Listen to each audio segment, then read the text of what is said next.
Hello, my name is James Hazard, and this is a video response to the question of what did I learn during my Media Studies coursework, the short film that's over my shoulder here. This is the finished work that we did, and well, I'm just going to walk you through the things that we learnt during the course and the little neat tricks that we picked up about it. Alright?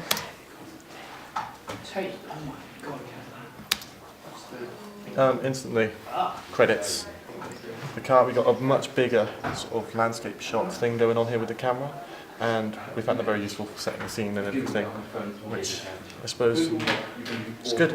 Anyway, on with the film.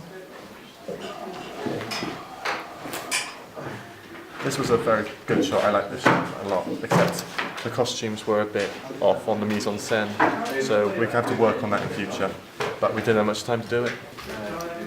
When Ed Ford comes up, there's a crescendo in the music, and it took ages to get that exactly right. So the name would come up and the music would crescendo at the right moment, because Ed Ford is the main character.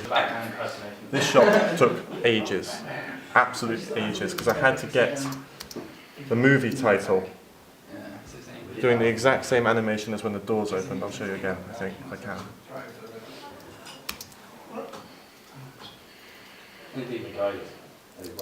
Yeah, I didn't know how to make special effects when we started this, so I just had to work with what we had, which was just this little toolbar in the bottom corner.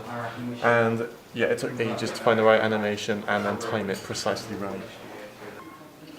Camera shots, I just like the idea of, you see them sometimes in Sherlock, and I like them a lot.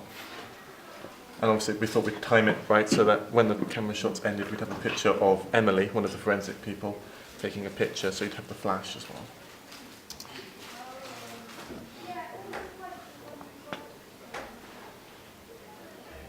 This is my friend Finley and Ed. We thought we'd give him the camera, and we'd use the actual lighting equipment that wasn't meant to be in shot to actually highlight the body, because we thought that's what it would be like in a forensic thing. Just using what we had, really. Obviously there's a bit of dialogue. It was really hard to get the dialogue completely right, because we had to take it from one video and put it over another, and take actual video recordings in the music rooms where they're soundproofed, which was tricky as hell. And yeah, these shots were a work of genius, because my friend Faye is doing photography, and she was properly good at setting up the shots in the right angle, and it was truly amazing what she was able to do.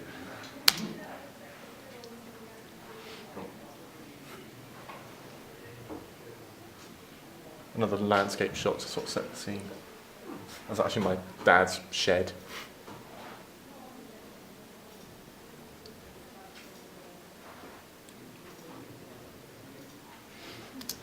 Here's where we're trying to sort of create Sherlock, actually recreate it, because in the recent BBC recreation of Sherlock, he has this little mind palace thing that he does, and we thought we'd take an idea from that and reinvent it in our own way. So we sort of got a bit overboard on it, and we did the whole sort of psychic thing, and it was, I liked it, but it was a bit cheesy when we were editing it. Black and white was my teacher's idea, and I like it. This camera shot, I fucking love it. I love it so much.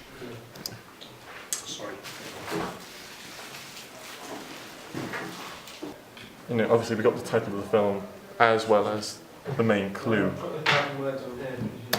Scarlet.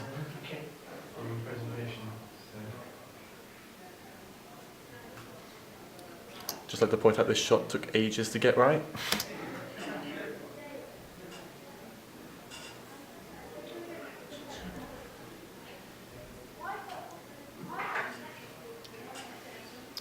The whole idea of this new dialogue, as he's circling the person, as he's actually thinking inside his own head, and you don't see his mouth moving, was sort of the best thing we could do to make sure that people understood that this was all in his mind palace, which is what we call this scene, the mind palace. And we thought we'd have the murderer there sort of representing the suspect, or actually a past recreation of the suspect. It doesn't matter, because we don't have to think that far ahead.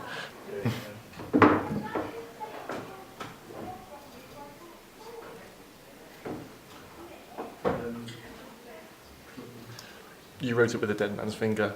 A bit cheesy, but I liked it, and it does sort of create a sort of side, sort of like a slogan, I'd like to think. I'm not sure, but I think we need Ed to say something dramatic at this point, as a sort of crescendo of the whole dramatic build-up. This bit though I love, the music, the crescendo of it. I'm saying the word crescendo a lot, I probably am, but anyway. Just sort of, as he opens his eyes and you get that thing, and then it cuts to black. And that's the end of the film. I learned a lot of stuff about sort of Premiere, GarageBand, After Effects, and that's the end of the film.